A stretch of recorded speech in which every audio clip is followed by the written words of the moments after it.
Alright, so we know that we are living in a world of endless sequels and big budget AAA blockbusters, but what about those unique, creative, and underrated gems that slip through the cracks? Today I'm bringing you 30 single-player games you probably never played before, but totally should. Some are emotional, some are action-packed, and a few are just plain weird, but in the best way possible. Let's dive right in. Imagine The Lion King, but everyone's sad, the forest is haunted, and you're constantly wondering if your controller is absorbing your emotional trauma. Neva is that kind of artsy indie game where you bond with a mystical wolf cub who starts off all cute and cuddly, then grows into a full-on spirit beast that could probably slap a tree into another dimension. The visuals are stunning, the vibes are melancholy, and the storytelling is so subtle it might as well whisper directly into your soul. No explosions, no screaming, just existential dread and silent sobbing in a glowing forest. 1010 would emotionally implode again.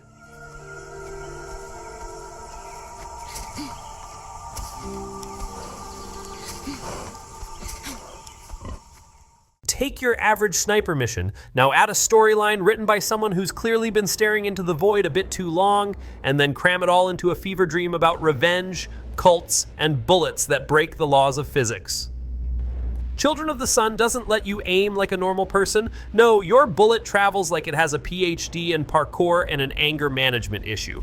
Every shot is a domino of chaos. The game looks like a sketchbook from a heavy metal guitarist who also happens to be into tarot cards and red lighting. It's grim, it's weird, and somehow your bullet has more personality than most AAA protagonists.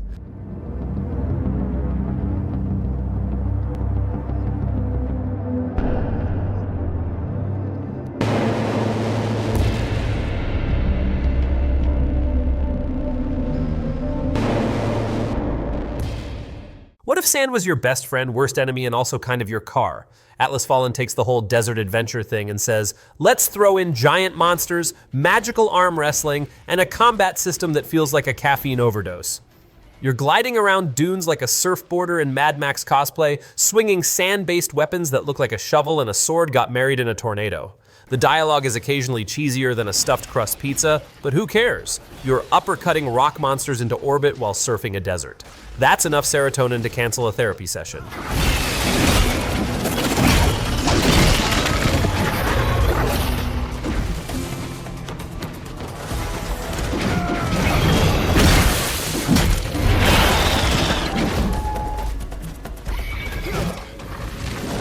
If you ever wanted to feel incredibly smart and existentially confused at the same time, EverForward is the ticket. You play as a quiet girl in a world where reality took one look at the laws of physics and said, nah.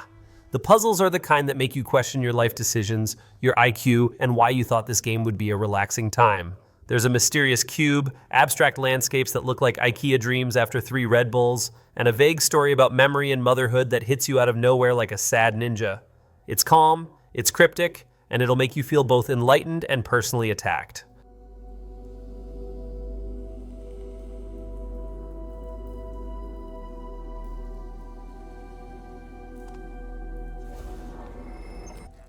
Let me tell you about Echo, a game where you enter a palace the size of Elon Musk's ego, only to find out that it's filled with clones of you. Yes, your worst enemy is yourself. Every move you make, the AI watches and learns. If you sneak, they sneak. If you shoot, they shoot. If you teabag a corner for no reason, they'll probably try to understand it philosophically. The visuals are sleek, the tension is high, and the gameplay is one long moment of, wait, did I just teach these clowns how to destroy me? It's like playing chess against a mirror that judges you and wins repeatedly.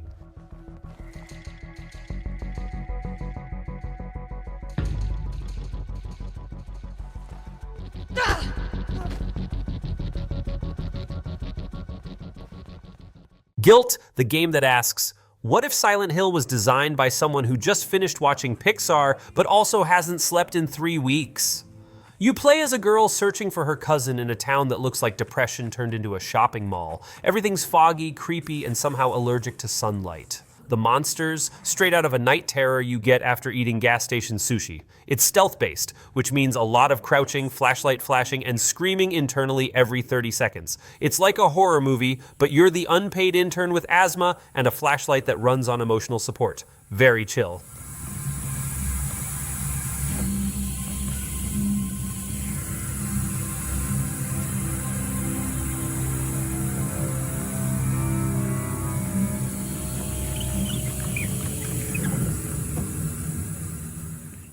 I Was Alive is more accurate because this game is about making you suffer in a gray apocalypse where happiness goes to die.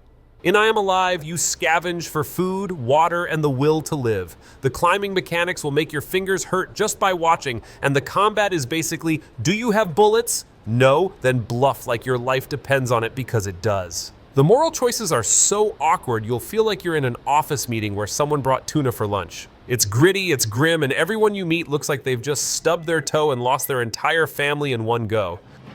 Step back! All right. Don't shoot! Take it easy, man. Stepping back. Okay, let's talk this out, okay? Point that somewhere else, will you? Take it easy, man. I'm pinned here. No, please! Let's try. If you've ever wanted to float through an emotional PowerPoint presentation about life, death, and scarves with GPS, Journey is your jam. You're a faceless being in a desert, sliding on sand like a sentient fabric softener commercial, trying to reach a mountain while a hauntingly beautiful soundtrack makes you question every bad decision you've made since birth. There's no talking, just chirping, and somehow that tiny chirp will connect you emotionally to a stranger more deeply than most real-life friendships. It's gorgeous, minimal, and spiritually cleansing, like meditation, but with capes and ancient space architecture.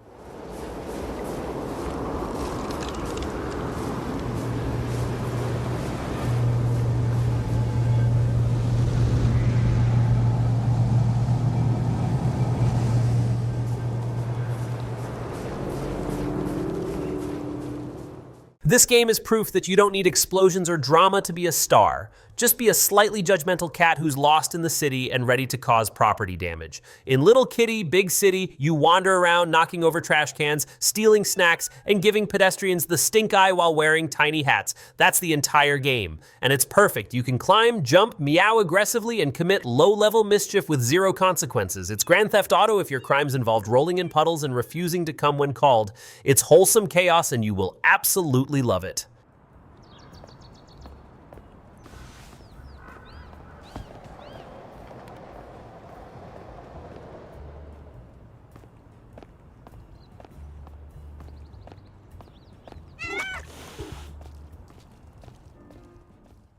This game walks straight out of the 90s with a mullet, a katana, and an unhealthy obsession with bullet time.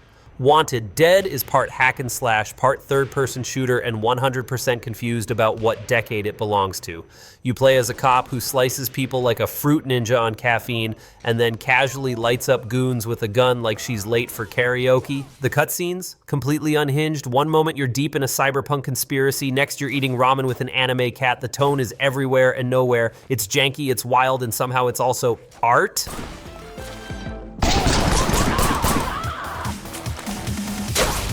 Is that all you got?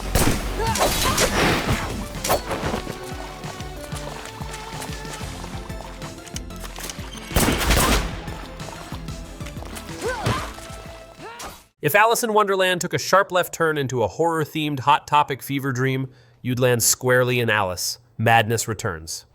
Alice is back, and this time she's not sipping tea with rabbits. She's slicing up corrupted card soldiers with a hobby horse and dodging psychological trauma like it's Monday morning traffic. The world shifts from storybook cute to therapist appointment required every 5 minutes, and somehow your main weapon is a pepper grinder machine gun. The game's basically Tim Burton's imagination after 3 espressos and a nervous breakdown. A whimsical meltdown, and yes, it's glorious.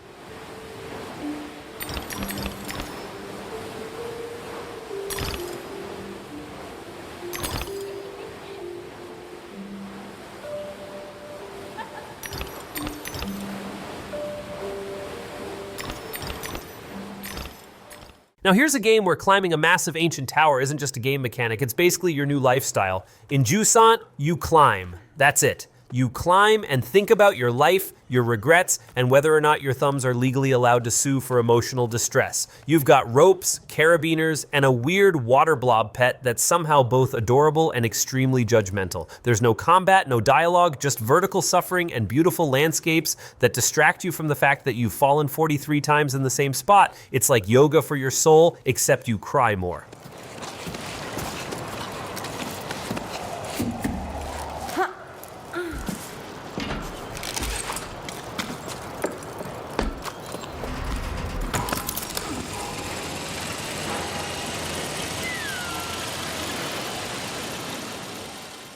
Finally, a Souls-like game where you play as a crab in a bottle cap helmet and your sword is literal trash. Another Crab's Treasure is the game that says, you know what Dark Souls needs? Ocean pollution and sass. It's goofy, it's tough, and it's absolutely ridiculous in the best way possible. You'll block attacks with forks, duel with lobsters, and equip armor made of soda cans while questioning your life choices. The world is underwater and full of danger, but you're here for revenge, justice, or possibly to just find a better shell. It's the seafood vengeance epic we didn't know we needed.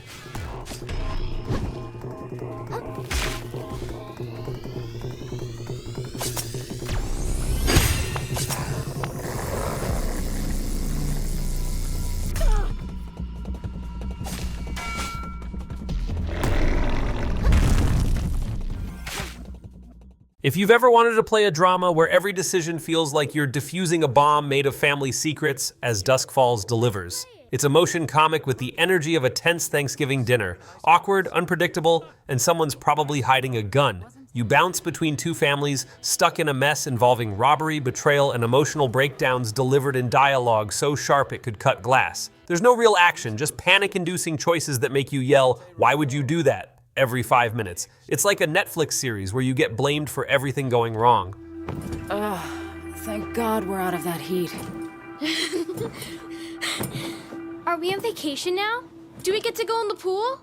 Oh, you know what? Our swimsuits are in the moving truck. And stop jumping on the bed, okay? Then, can I watch the Nature Channel? Please? Hey, I said stop jumping. I'll stop if you let me watch my show. Bramble. The Mountain King is what happens when Scandinavian fairy tales crawl out of your bedtime stories and slap you with folklore nightmares. You play as a tiny boy in a big, very cursed world full of horrifying goblin things and forest creatures that look like they were designed by someone who draws with screams. The atmosphere is gorgeous, but also screams, "Do not trust anything that hums." You'll explore creepy woods, dodge swamp witches, and get emotionally destroyed by a troll. It's a dark fantasy adventure where the moral is, stay in your cottage, eat your soup, and never follow strange singing.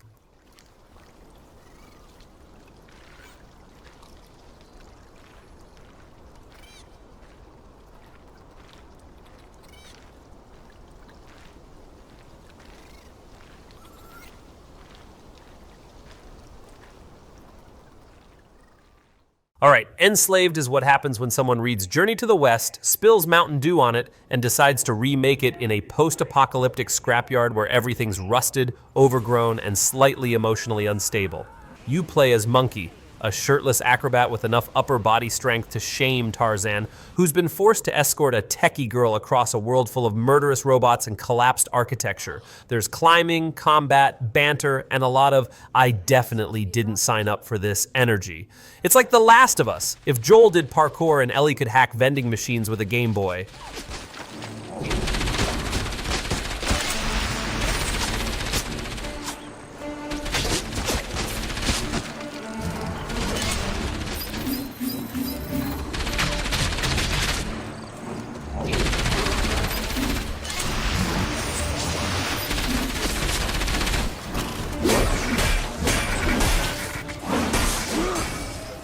Ever wanted to cry over colors? Gris is here to emotionally body slam you with abstract beauty, sadness, and platforming that feels like ballet. You don't fight enemies, you confront emotional trauma by collecting light and unlocking colors that literally restore the world. Your character? A girl in a dress that turns into a stone block, a bird, and possibly a metaphor for repressed emotions. The music is so soft it feels like it's apologizing for even being there.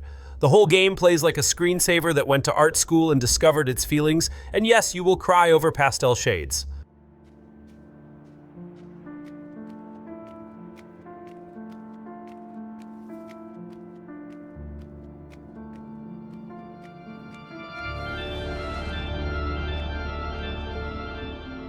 So imagine Red Dead Redemption was electrocuted, given a monster hunting side hustle, and told to say goodbye to subtlety forever. That's Evil West. You're a cowboy who punches vampires with an electric gauntlet because guns are too mainstream. Everything explodes, monsters, barrels, your expectations, and every fight feels like a WWE match where Dracula is the main event. The story? Something about secret vampire societies and government cover-ups, but let's be honest, you're here to shoot lightning from your fists and do acrobatic takedowns on swamp demons. It's Western, it's wild, and it's very allergic to logic. Bet that hurt. What are you protecting?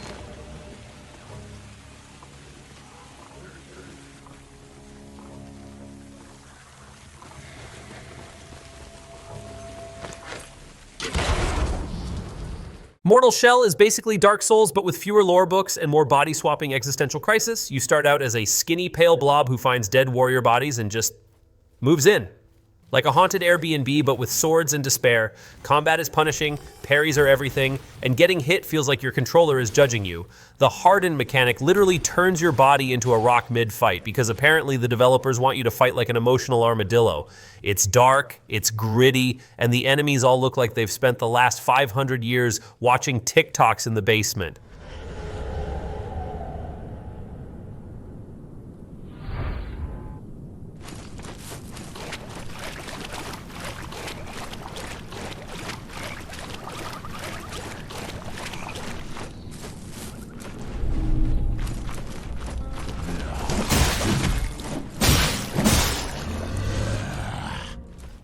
Yes, Remember Me is an actual game, not just a polite request from developers who made something criminally underrated. In Neo Paris, because of course, you play as a memory hunter who can remix people's memories like some kind of brain DJ. 1 second you're punching people with combo chains named like protein bars, and the next you're hacking a dude's memories. So he thinks he forgot his anniversary and joins a circus. The setting's gorgeous, the combat is flashy, and the memory editing sequences are so sci-fi, they feel like Black Mirror had a baby with Inception. Remember it? You absolutely should.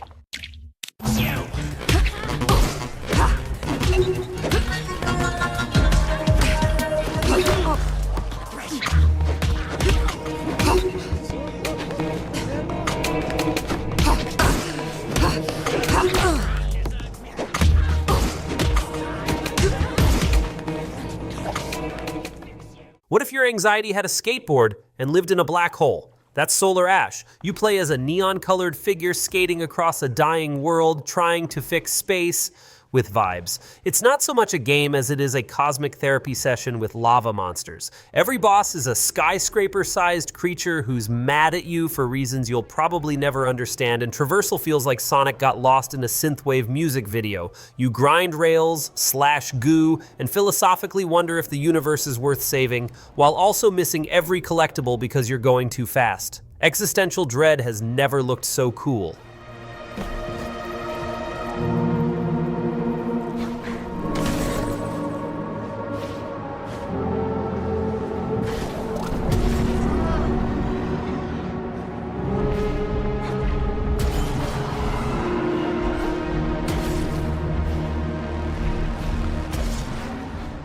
Yes, the game that baits you with Call of Duty energy and then body slams your morality into the pavement.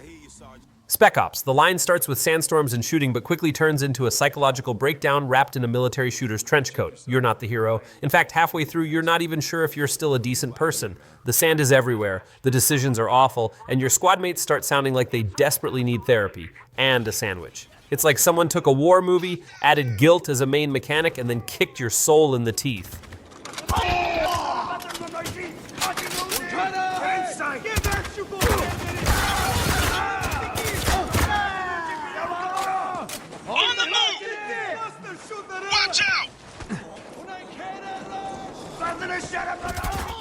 You ever wake up on an oil rig in the middle of the sea during a supernatural crisis and think, wow, I really should have gone into accounting? And that still wakes the deep. It's like The Thing and Titanic got together, had a creepy baby, and gave it a Scottish accent. There's no combat, just you, a flashlight, and the constant fear that something is breathing behind you. You spend most of your time crawling through claustrophobic vents, slipping on mystery goo, and whispering, nope, at every suspicious puddle. It's not survival horror, it's make terrible decisions on a floating death trap simulator.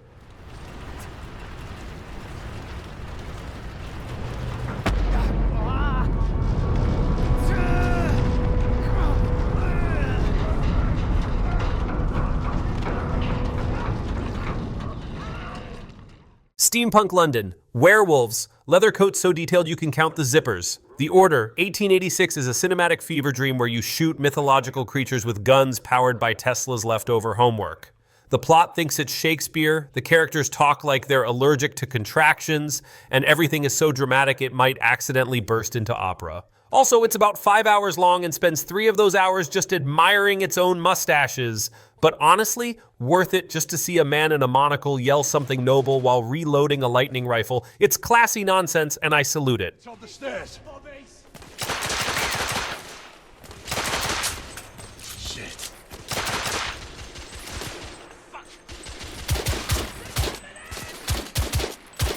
I need to reload.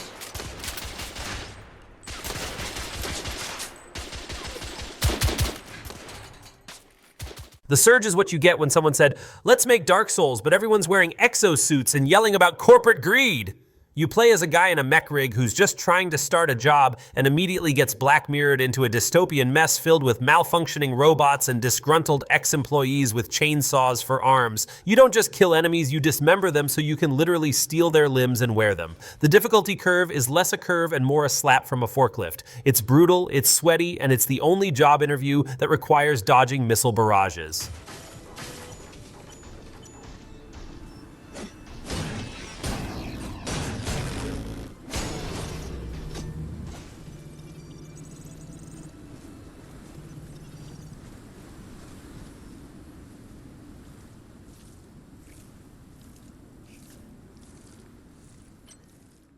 Welcome to Banishers, where romance, regret, and relentless ghost punching collide. You play as a supernatural duo, one alive, one extremely dead, navigating cursed forests, spooky towns, and enough emotional baggage to sink a ghost ship. You exorcise spirits by yelling at them, hitting them with magic, or occasionally just vibing with their trauma. Oh, and sometimes your choices literally kill side characters because apparently morality is a choose-your-own-nightmare kind of deal. It's like if the Notebook got haunted and picked up an axe, bonus points for the fact that your ghost girlfriend can possess wolves, as she should. Think you could take on a ghost?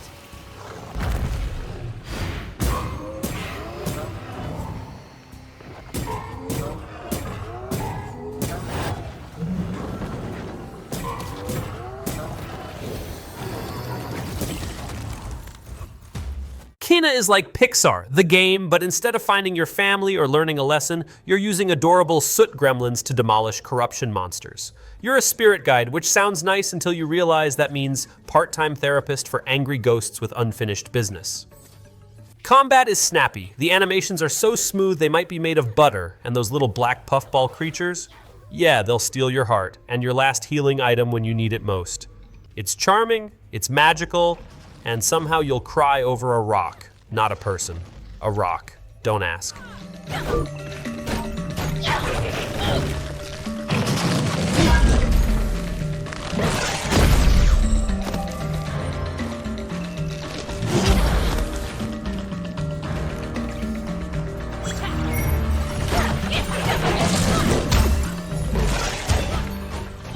This game is basically one long, do not attempt this at home warning. Mirror's Edge is a parkour-heavy dystopian courier sim where the floor is lava, and the plot is mostly told through anime cutscenes and the occasional cop shouting, "Stop!" Your main move is to run, across rooftops, through vents, off cranes, and occasionally into the sun because your momentum said so. The color scheme is 90% white, 10% red, and 100% don't you dare miss that jump. You've never been so stylish while face planting into a wall. It's like the Matrix met a yoga instructor and forgot how brakes work.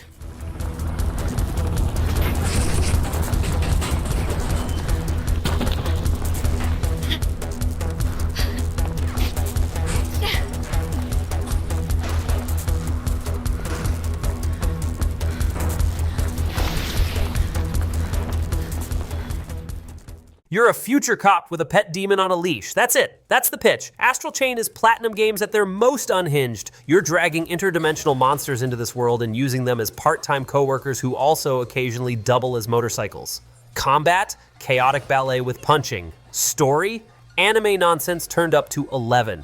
One moment you're chasing corrupted dogs, the next you're solving a mystery about your missing sibling while fighting a kaiju on top of a parking garage. It's so extra it comes with a whistle. And somehow it works. Beautifully, hilariously, confusingly.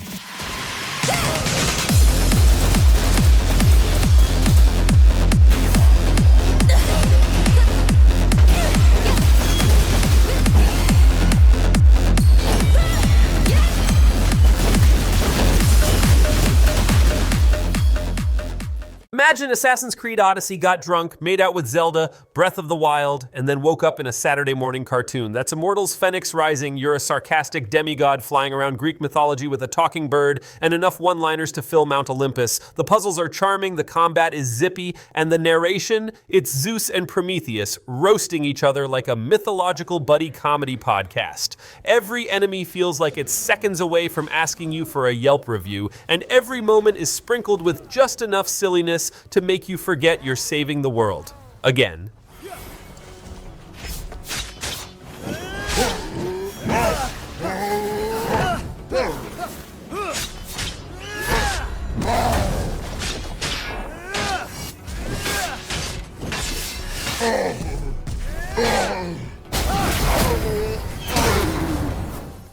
And there you have it, 30 single-player games you probably never played, but totally should. If you found something new to try, drop a like, subscribe, and tell me in the comments, which one are you playing first? Or, did I miss a hidden gem you think deserves more love? Until next time, keep playing the underrated stuff.